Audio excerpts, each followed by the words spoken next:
Welcome. This is Research Break, brought to you by Research Rank Repeat. I am co-host Alyssa. I am co-host Hannah. And today we are back to share more thoughts about the live-action Avatar: The Last Airbender show on Netflix.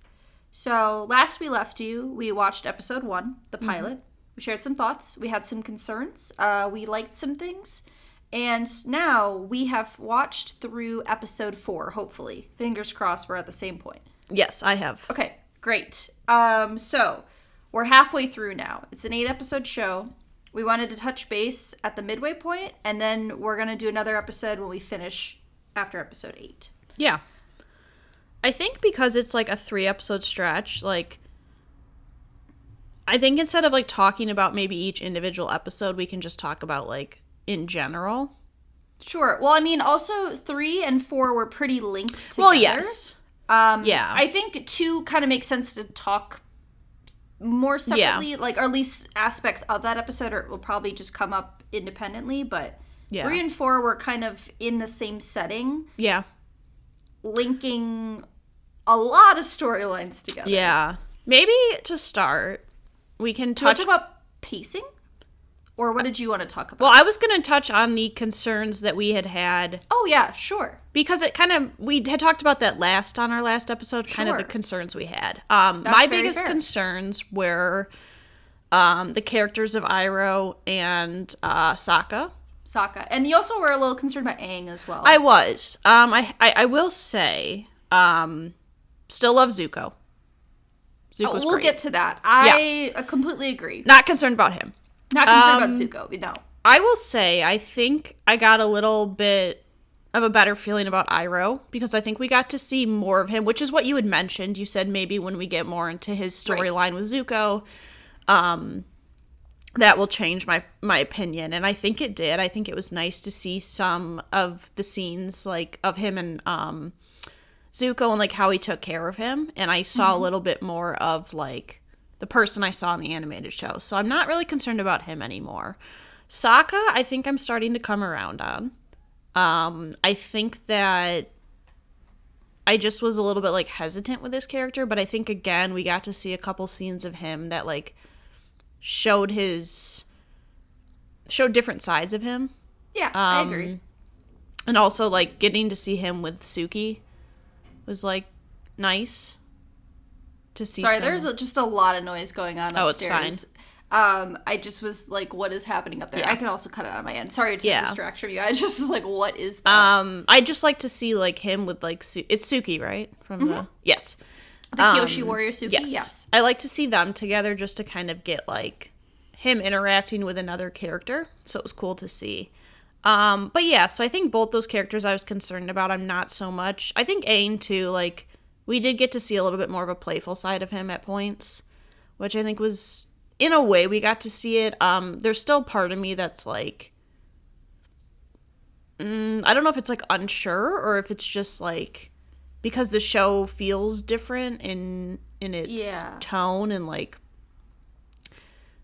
I don't know. There's still a part of me that's a little bit like hesitant on that. But yeah, I mean, in terms of those two characters, I do feel better about it. I know you had some concerns about Katara.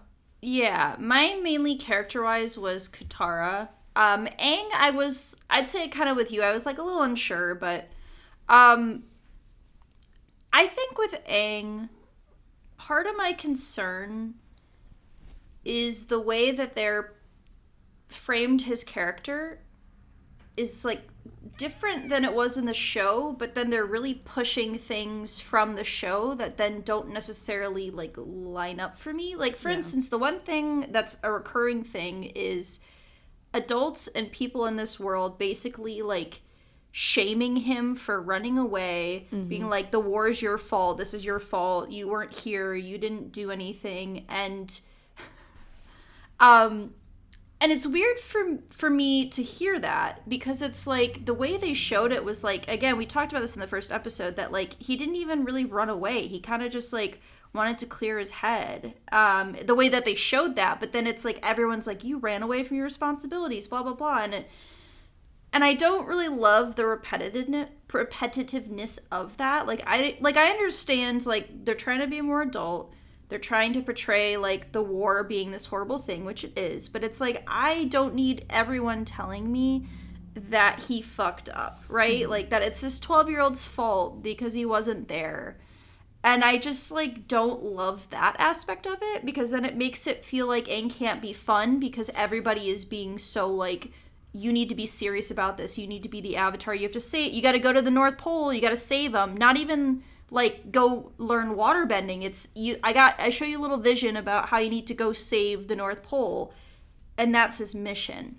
Yeah. It's like all about, like, you know, Omashu is under attack, which is a new plot point from the animated show. So you have to save these people. Like, you have to do all this. Like, and I don't love that change. That feels a little bad to me. I feel like that makes it so he can't really be as silly and, like, playful. So that's, like, my main concern, is I'm afraid that that's really taking away from that, like, characteristic of Aang that's really, like, quintessential to his character, I feel like. Right. So that's my concern with that. Katara, I still am about the same, I would say. I just feel like she hasn't really gotten a lot to do so far. And I don't know. I just feel like, and I don't think it's the actress herself. I just think that she's not really given, like, a lot to work with currently. Like, so for instance, in the third episode, they introduce several animated shows plot, like, episodes into one story. So her main, like, story plot is with Jet, the character of Jet, who originally was a different episode in a different place, but now he's in Omashu. And I feel like that story didn't really work the same way it did in the animated show, and they didn't really give enough time to that plot to make it feel the same. You know, like, I don't know. I guess I did like the part about her and her relationship with her mom. I thought that stuff worked for her. But I just, like, don't know how I feel about, like, I guess I just don't have enough yet to really make, like, a full opinion. Yeah. Because I feel like of all the characters, I feel like she's the least developed, and she's had the least time with the other characters. Like, right. She really hasn't interacted much with Aang, and, like, her and Sokka have had some scenes, but that's really it, I guess. Yeah. So. Yeah. Yeah, I don't know. That's interesting, because you're right. She hasn't gotten much development as a character, and I imagine, like, when they get to the North Water Tribe, she might get more time and, like, more development. I would hope so. Because that's, like, kind of her big plot. Yeah. Yeah, I don't know. Carl, you're really just a lot right now. Carl just wants to be as close to you as physically possible.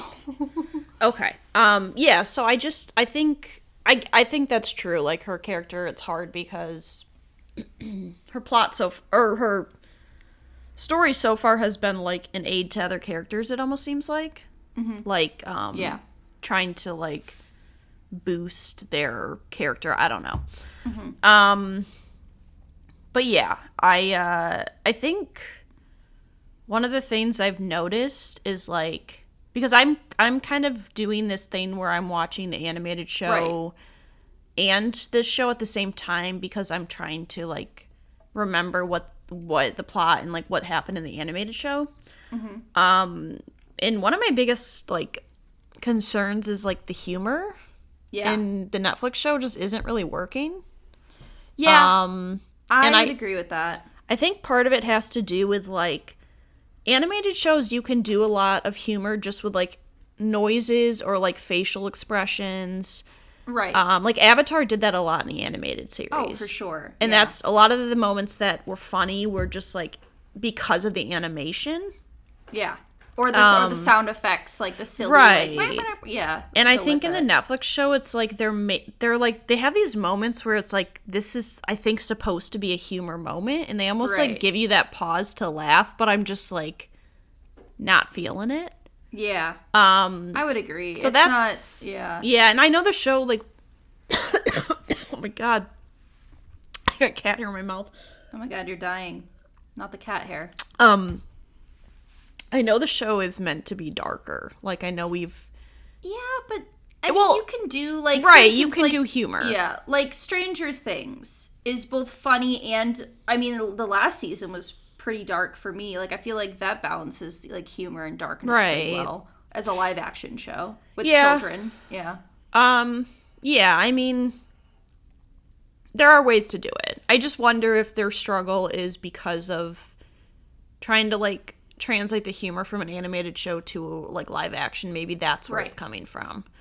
And I was a little bit confused by episodes 3 and 4 both took place in the Earth Kingdom? So it took place in Omashu. Okay. Yes. And I was a bit confused because like in the animated show that's like a couple episodes. So I that's the next thing I want to talk about was pacing. Okay. So we can kind of go to this. We'll go I did a breakdown of what is covered in these 2 episodes from the animated show because I knew you wouldn't probably have watched those parts yet because they draw from a lot. Yeah. Like we even get things from season 2, like book 2 in this episode, like these episodes. So episode 2 is pretty much the Warriors of Kyoshi episode. It's pretty like 1-to-1. We get a little bit of a different story with Zuko and Zhao. Like that aspect is a little bit different, but pretty similar. So that pretty much is one episode. Episodes 3 and 4, the original Omashu episode is one episode in book 1. Yep. And then they come back in book 2. Okay.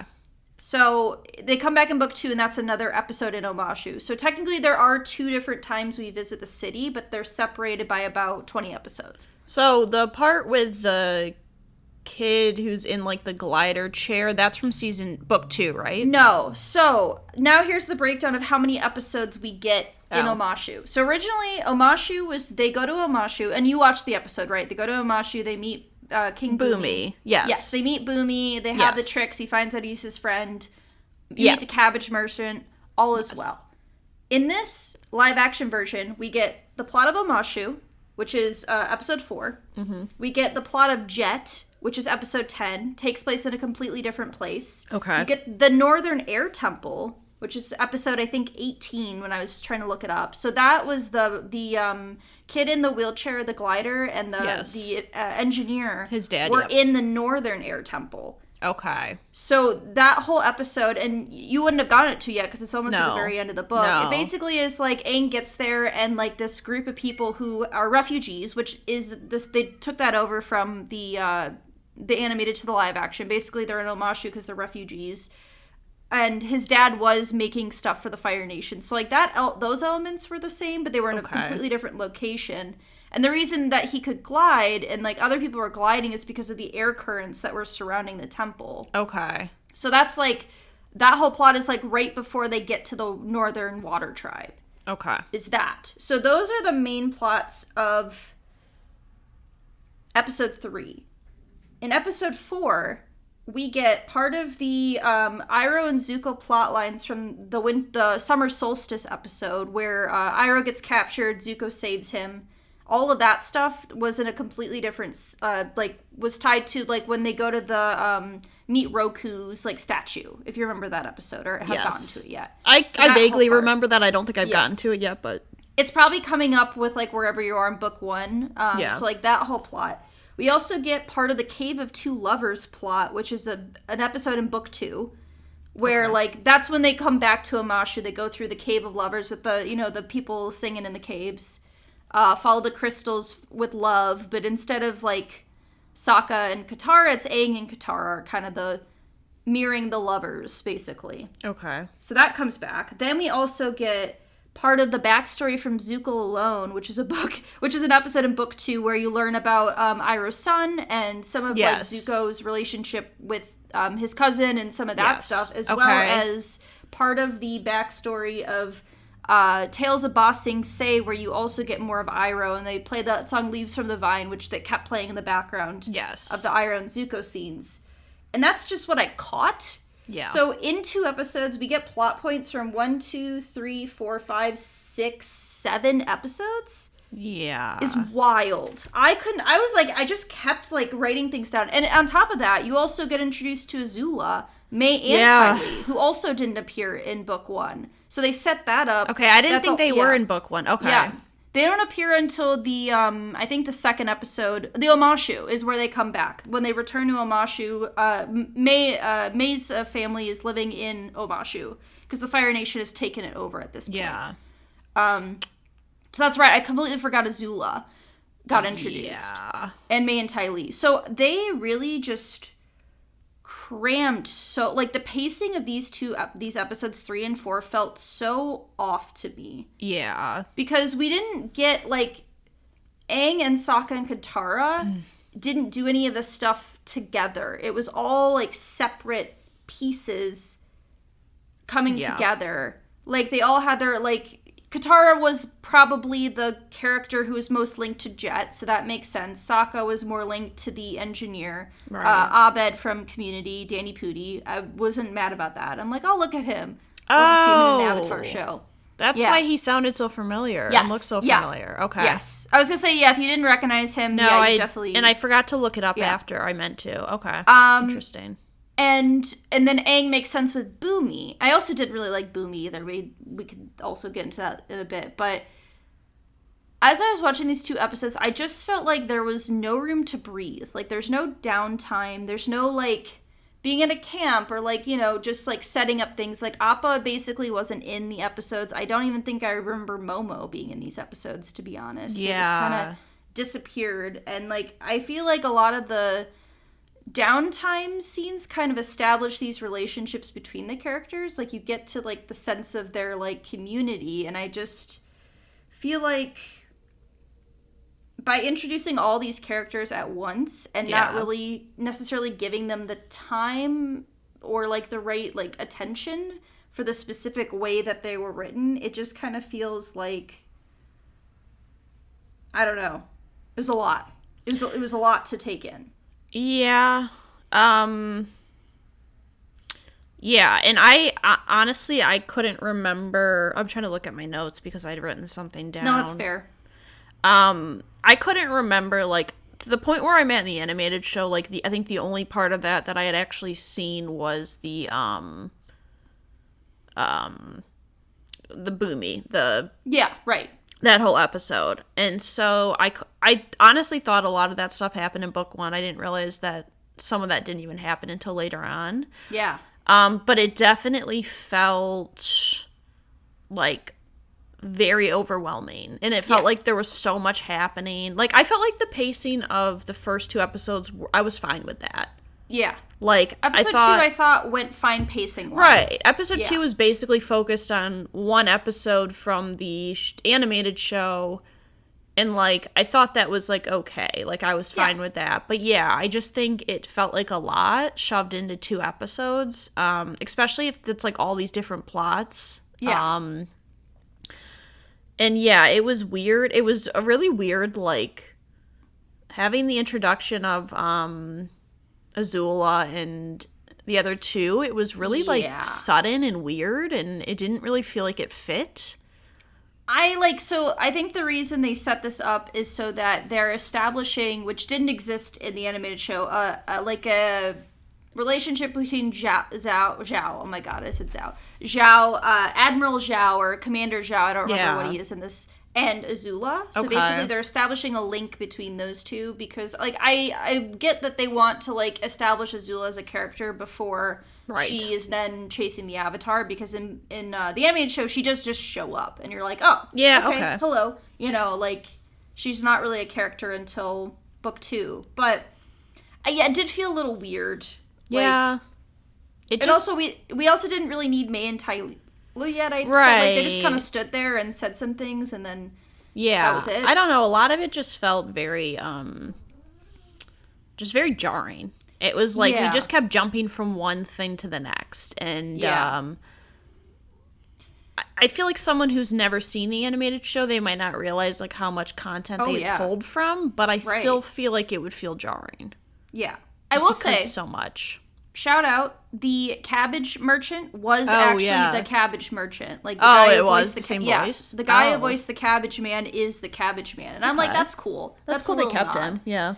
The other, like, little... So, like, some of the times... Like, I found some of the, like, little nods kind of worked a little better. So, like, in the animated show opening, there's a scene where Aang's riding on his little air scooter and runs into a statue. And that happens in the Kyoshi episode. So, like, that never actually happened in an episode. And I was like, oh, that's actually kind of nice. Yeah. Like, get a little goofy side and, like, a little nod. Yeah. That moment kind of stuff cool. I liked. But what was the other thing that I wanted to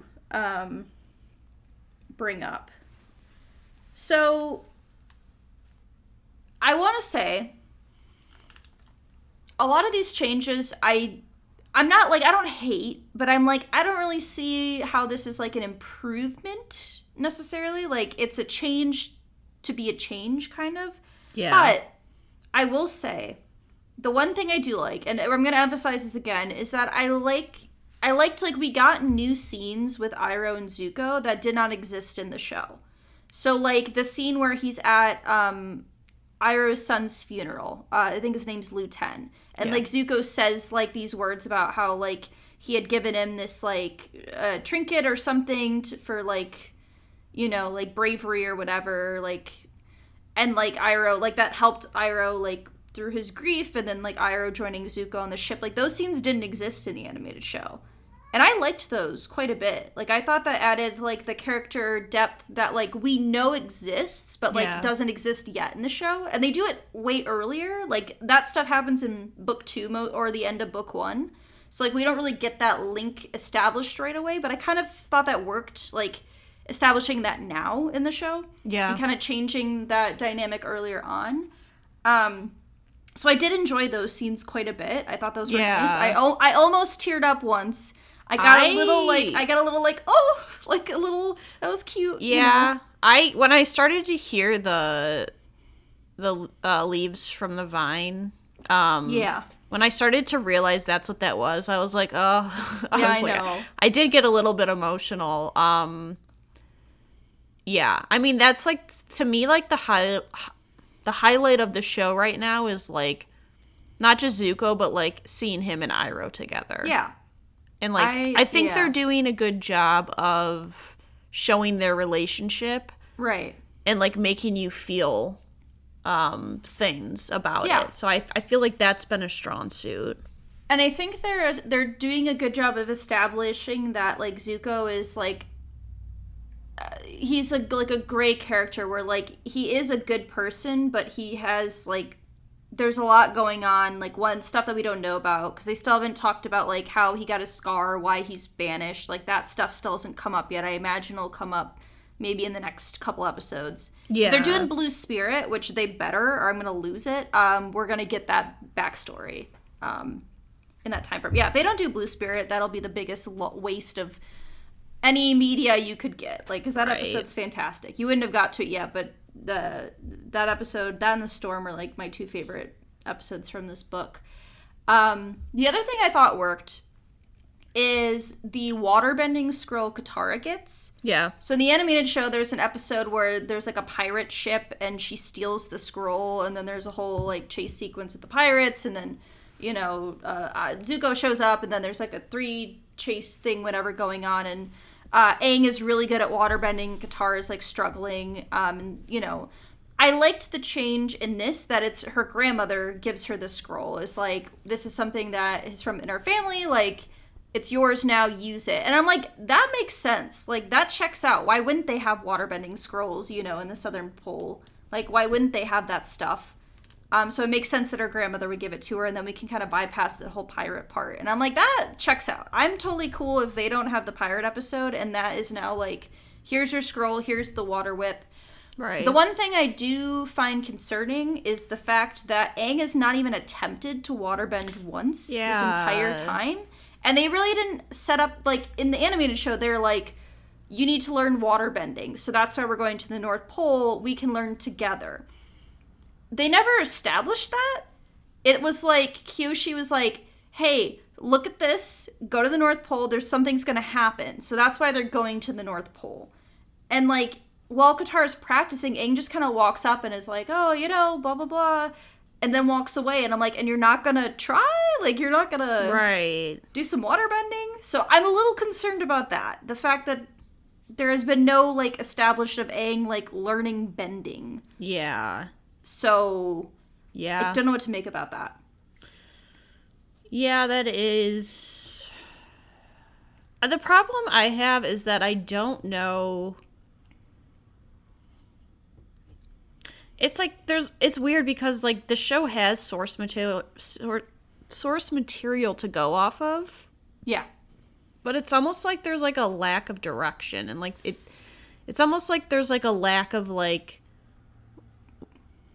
what they're trying to do. Like, yeah. There's some disconnect where it's... So, I wonder, because they are changing some of, like, the structural plot elements of Book 1. One of these being, so I imagine if they're kind of following the major plot points of Book 1, that probably the next episode is going to be them going to the summer solstice temple, that Roku's temple, where, like, he meets Roku and Roku tells him about the comet. Yeah. And, like, you have to defeat the Fire Lord before the comet comes. Like, that's when they drop the, like, oh, that's why we're doing this. You got to learn the elements. You can defeat the Fire Lord because the comet's coming.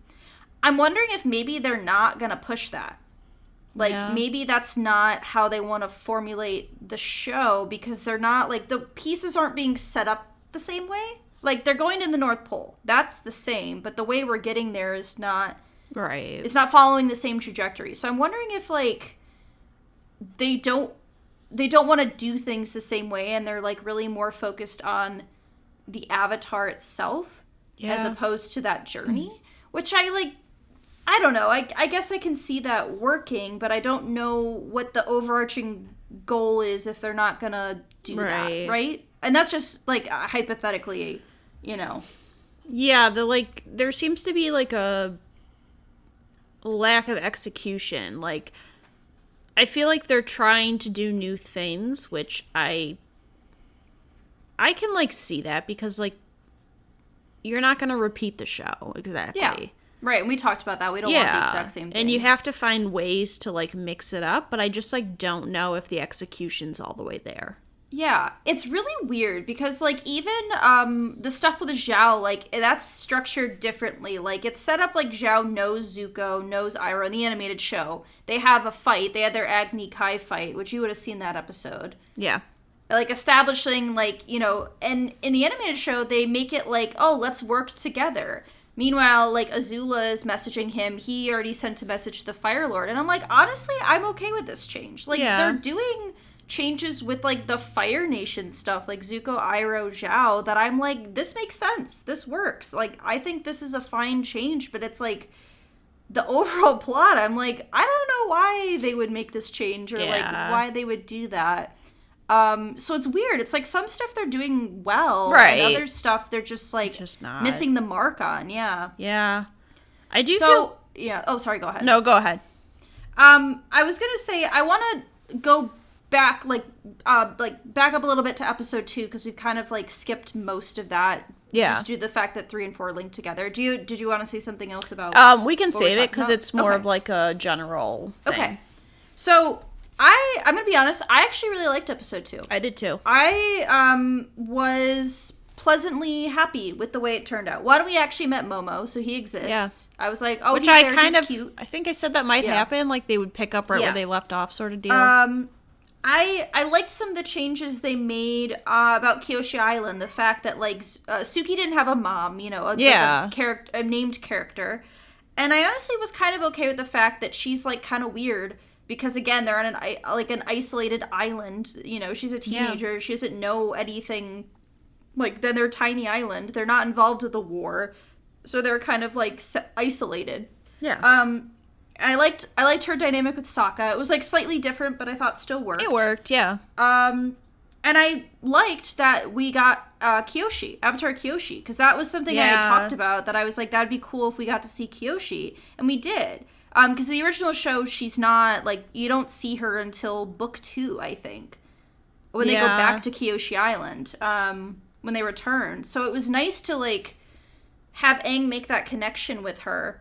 And then, like, kind of take over his essence, like Roku will do, or did later in the animated show. Like, he kind of took over his body to firebend during the solstice, but she does it here while they're linked. And basically they established that, like, if you're at their, like, shrine or temple, they can, like, visit with you, or, like... Right. You know, you can connect to the Avatar that way, or past lives that way. And I'm like, that checks out. Like, I'm cool with that. But I liked the, I liked that they took lines from the animated show too. They had her say things, so because I was like, I recognize that line. So she says something, only justice will bring peace, and that's like in the finale of book 3. That's what she says to Aang when she like gives him her wisdom about defeating the Fire Lord. That's like the line she gives him, and I was like, oh, that's cool, like a nice little throwback. Yeah, and I know you've read the books, right? The Kyoshi books? Yeah, it's been a couple of years, but yes. So I never read the books, but I know, like, I was, like, reading something online because I was just curious that, like, apparently they did draw from some of the stuff from the books, like, for this, and I'm like, that's kind of cool, like, establishing more character for her. The spirit world looked interesting. It kind of looked like he was, like, tripping, you know, like... Yeah, a little LSD moment. A little bit of a After Effect color thing going on. But I thought, like, the changes with that episode worked.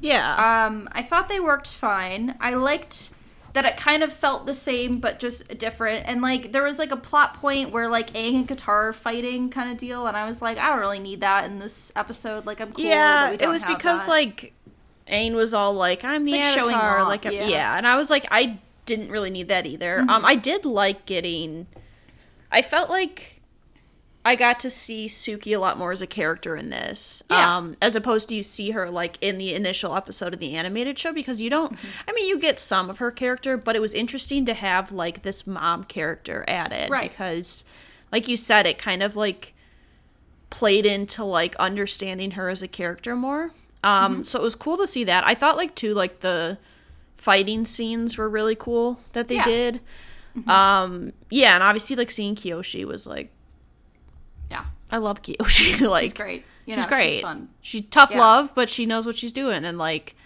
so I really like that episode. I think of all the episodes so far, that one's been my favorite. Yeah, I would agree. Just because I think it was probably executed the best. I would agree. That's also been my favorite so far. So, like, that's the thing. I'm like, if we get episodes more like that with the back half, I'll be happier than if we get episodes more like 3 and 4. Yeah. Because those were a little rough for me. Just pacing wise, and like there just was so much going on, that it just like felt endless. Like it was just cut until it was done. So I thought some of the fight scene choreography, I thought was fun. Like I liked Zuko and Aang fighting in the little village of Omashu, like the marketplace. Like through the rugs and blankets and stuff, they were kind of like getting evasive stuff in there. I really didn't like the stuff with Boomy. I wasn't a huge fan of that. Well, they changed up like the story a bit, and it was kind of just, I don't know. He was so mean. He was like so angry and like not joyful. And like in the animated show, he would like basically the whole thing was like he set up these tests and like there wasn't like that anger there, and it was it was weird to see. I don't know. I wasn't a huge fan of that either. So I didn't love that part of the plot point. And also the fact that it was just Aang and nobody else, you know? Like, I don't know. That felt a little off. It felt lower stakes because, like, in the animated show, like, Sokka and Katara are there. And they're, like, encased in these, like, and they're crystals. encased in the Geminite or whatever. And so there's, like, some sense of urgency, whereas this, it just felt like it wasn't there. And, like, I did like seeing the secret tunnel. The group. Yeah. The thing that I was gonna bring up, unless you have more you want to say specifically about I don't that. think anything like specific to the episodes. Yeah. What should I call this? The Netflix effect? The Netflix effect. The Netflix effect. So, obviously the show is produced and put out by Netflix. Of course. Which I assumed that meant it would have some influence. Yeah. Well, I mean, I have to imagine so, considering the creators of the show left due to creative differences. I'd have to imagine it's something due to Netflix. And I can definitely tell based off some of the writing that there is like this... Like, Netflix has a way of writing a lot of their shows... With a bunch of exposition. Yeah, and also shows that are, like, deal with, like, teenagers or, like, young adults, adolescents. Oh, no. They have this way of, like, writing, and I think it's... I don't know if I noticed it so much in the first episode, but it definitely has come through in the, it says my internet connection is unstable. I'm sorry, I didn't want to interrupt you, but the face you were frozen on was like... Oh, you were also frozen on my screen, so I was just, like, going with it. I was trying not to laugh, because my end's going to be recorded, so you just were like... You were also... I missed a little bit of that first part right when the internet cut off. You said something about, like, Netflix has they write, like, teenagers, and then I didn't catch a little bit of that. Yeah, so, like, my whole point was basically that, like, Netflix has this way of writing. A lot of shows, when it involves, like, teenagers and, like, adolescents, like, they have this way of how they write shows that can be a little bit, like... Like, patronizing, sometimes a little bit, like, cheesy. Like, they try a little too hard. I would agree with that. And I feel like I've noticed that. I didn't really notice it in the pilot episode, but I have noticed it in, like, episodes 3 and 4. I started to notice it a bit more. And it's like, like, it's a little too Netflix influenced in some ways. You mean, like, the stuff where Katara's like, stop treating me like a little girl. Yeah. And he's like, you are, you'd stop acting like one. Yeah. And it just feels a bit, like, in your face. And, yeah. And I don't know. I mean, there's some Netflix shows that I really love. And I think they're written really well. But I can sense a little bit of, like... It's just a little too much at times. I feel like something I've noticed is they tend to, like, talk exposition things that we don't really need. Yeah. They, like, over-explain things sometimes. Yeah. That I don't think we necessarily need. Like, I feel like we always talk about it with Pixar, like, show, don't tell. Like, sometimes you don't need to say words. Like, you don't have to say things to convey a point. Like, to convey an emotion, to convey something. You can just show a scene, and that can give you everything that you need. Yeah. And I feel like this show so far has done a lot of exposition, like heavy exposition talks.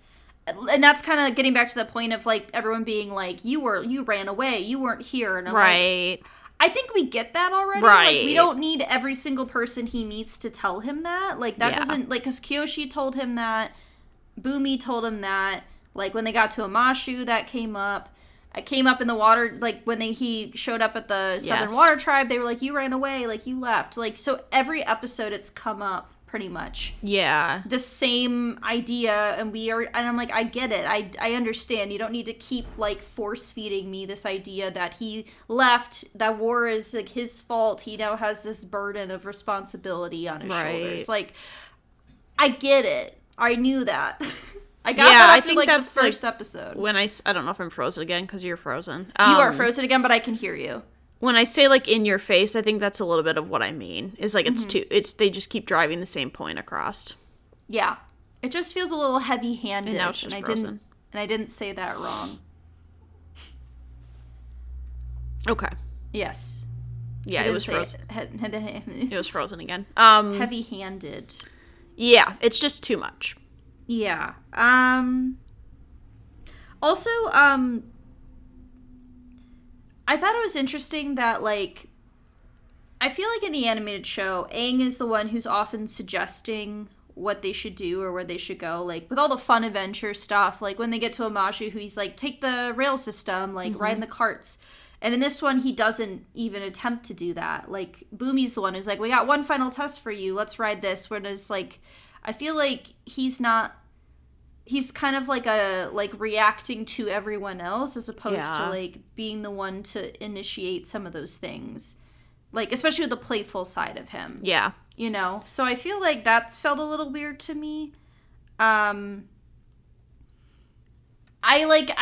don't know. So some of, like, the character stuff feels a little weird so far. I do agree, though. Like, Sokka, I think, is fine. I'm content with Sokka. Clearly in love with Zuko's character. It's Aang and Katara that I'm still just, like... Aang is fine. Yeah. So far, like, it could be better. But Katara, I'm still just, like, I'm worried that they're not going to give her enough to do other than, like, learn waterbending. Because right now, that's kind of all we get from her is, like, learning to waterbend independently, and that's it. So. Yeah. Yeah. I'm interested to see what they do with her the second half. Yeah. I mean, it was cool to see Daniel Day Kim.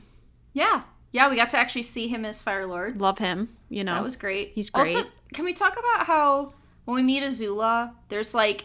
Oh, and that's another thing I wanted to mention. I thought it was really interesting to get the perspective of Fire Nation citizens who want to overthrow the Fire Lord. Oh, yeah, because that's not really an aspect that we get a lot of until, like, later on in the show. No, but not in the same way. Yeah, and it was, like, a pretty quick scene, but I think they did it in a way that was, like, it worked. It worked, but I'm also, like, you guys were not prepared. Yeah, they all. really I'm just, like, what were you thinking? Like, you didn't have guns? I don't even know if guns exist. But still, they basically just went in there with nothing. They had, like, bare bones weapons, and that's it. And then they were like, oh, no. We thought we could take on the Fire Lord. We got burnt to a crisp. And we got burnt to a crisp. I think that honestly was like, I almost feel like that scene specifically was there just to show like how like ruthless and like... Oh yeah, to introduce Azula for right, sure. And like even the Fire Lord and Azula, like just to show like how much they're like, yeah, we're gonna burn all these people to a crisp. I think that is in the established like her and the Fire Lord's relationship. Right. I think earlier. So I get having that scene for that purpose, but they were dumb as hell. Yeah. I was like, what did I write? Wait, I wrote a thing. They are also very, in all caps, unprepared. Yeah. That's what I said. Yeah. Yeah. So, like, some of the stuff I thought was interesting. Some of the stuff I thought worked. Mainly related to Zuko and Iroh plot points. And then, I don't know. I'm still feeling a little... meh. I'd still probably give about a 6 out of 10, I'd say. Yeah, I would... for all of it. Like, episode 2, I'd probably give more of like a 7 and a half, I'd say. I'd give it like a 5.5 total. But probably a 6 overall is where I'm feeling. Because I think the pilot to me was about like a 5.5. Mm-hmm. I felt like the second episode was like, 7. And then the last 2, honestly, were like 3 or 4s for me. Yeah. So I would probably give it like a 5.5 total. I mean, I'm not blown away by it. I'm not blown away either. It's not better than the animated show by any means. No. No, I would agree with that. I do enjoy getting a couple new storylines. But it really all is going to depend on how they go about the second half. Yeah, because I'm curious if they're already going to be... They already did draw in things from book 2. I'm just curious, like, are there other things that are going to be pulled into this show from book 2? Yeah. That weren't there necessarily? Or are we going to mainly get things from book 1? I'm also wondering, like, are we going to get any, like, new characters? Like, new... like specific new character plot lines that aren't like an established plot line. When does oh my god, Toph? Yeah, when does she come in the animated? Near the beginning of book 2. Okay. Yeah, so I think episode 6 is her episode. I couldn't remember like when she had come in. Yeah, so I would, frankly, if she shows up in this book, I would be shocked. Yeah, if she shows up in the season, I'd be shocked. Yeah. Yeah, I guess I don't know in terms... I feel like we've already gotten a lot of characters. Yeah. Yeah, because I was trying to think of, like, what plot points, like, what plot points are in the first season that we haven't gotten yet. that I like. So I think I'm gonna assume the fortune teller episode is not gonna exist in this show. Would be my guess. If I had to pick, like, we have 4 episodes. If they're smart, we're definitely getting like a blue spirit, Zuko backstory, like Aang gets captured, like that has to be here somewhere, and that might just be its own episode. Mm-hmm. I also feel like we have to get this summer solstice, like Roku episode, because, or like a part of an episode with that, because that was a really, I mean, that's a very important plot point in the animated show, but also like establishing that link with Roku, who's the previous Avatar, I think is going to be important, right? Especially if they did Kyoshi. I feel like we're going to see these past avatars more like earlier on than we did in the animated show, would be my guess. Because in the first show, we only get Roku up until like book 2 and even into book 3. And then I don't know what else we would get other than potentially 2 episodes in the Northern Water Tribe. Right. I feel like that's a lot to put in one episode, like them getting there, establishing, like having everything that happens in those episodes. I feel like it could just be one episode, I guess, but I feel like maybe they'll get there partway into it, the second to last episode. Like maybe it'll be like an episode and a half kind of deal. Right. But I'm trying to think, like, because they covered the northern air temple already. I'm assuming we're not going to get that part, like that location, because they already covered the story. We're not getting Jet. Jet already happened, so that episode's gone. I think the pirate episode's not happening. Oh, there is the episode where they meet Zhong, and he like learns firebending. Oh yeah. So I don't know if they're gonna do that. Maybe part of an episode. So like, I don't know. I'm not sure how these plot points are gonna work themselves out, or if they're gonna do something new. That's kind of my main thing. Like, what's going to be new, or are we going to cram a ton of things into these episodes? I'm not sure. Right. I don't know. I don't know either. I don't know. We'll find out. We will find out. Yeah, we'll find out. I'm not... What's the word I want to use? I'm not excited to watch the next 4 episodes, but I'm curious. Yeah. I'm curious about the next 4 episodes. Yeah, I kind of feel the same. And mainly, I'm curious about Zuko and Iroh's I was going to say, the thing that, like, makes me want to keep watching is Zuko and Iroh. Yeah, because, again, we get in that blue spirit, I'm in. Like, I believe that'll be good. If they've done well with all of that, I, like, feel confident that stuff's going to be good. I also am curious about the Northern Water Tribe stuff, because that stuff is really well done in the animated show. Yeah. With the Princess Yue and the water spirits and like everything with that, I think is really well done. Right. So I'm curious, but I still feel like it could be okay. You know? Yeah. It could be okay. I feel like I saw it's the most watched show on Netflix in the world currently. I imagine there's no way it doesn't get renewed for a season 2. Yeah. But at this point, the actors were roughly the age of the animated characters, and I think they filmed the first season 2 years ago. So it's like, if they haven't even started filming the second season, they're now 2+ years older, which, I mean, if you've seen Stranger Things, it is so apparent how old those kids look. Especially, like, because I feel like it's different if you have, like, people who are, like, already, like, 17, 18. Like, they're not going to look much different, but, like, when they're, like, younger, like, especially, like, Aang and, like, some of the characters who look younger, it's, like, very evident. Like, I think Zuko will be fine, because I think he already looked a little bit older. Like a teenager to begin with. And even, so like, Sokka. Yeah, I think he's probably... he already looks a little bit older, so it's like, some of those characters I think would be okay. Yeah. I worry a little bit like Katara and Aang, because they both looked a little bit younger, so I worry about how they'll...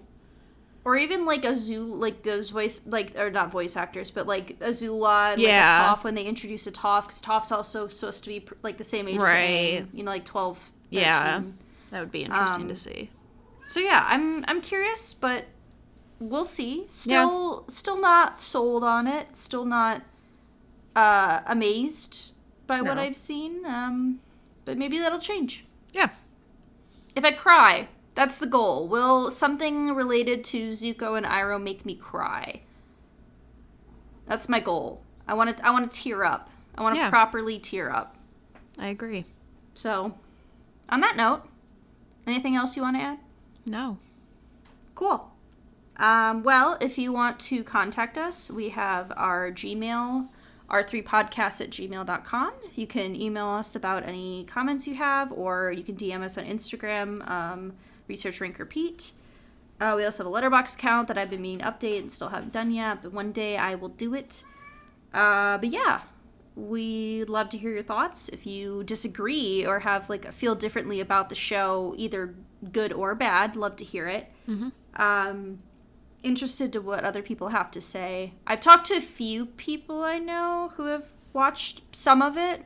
I've gotten mixed. I feel like is probably the general reception of people that I know is mixed, which is about what I've kind of vaguely seen online and kind of how it seems like we both are feeling about it. So, yeah. All right. Yeah. Bye. Bye. We would like to thank Joseph McDade for our intro music. He provides free music available for all kinds of creative use.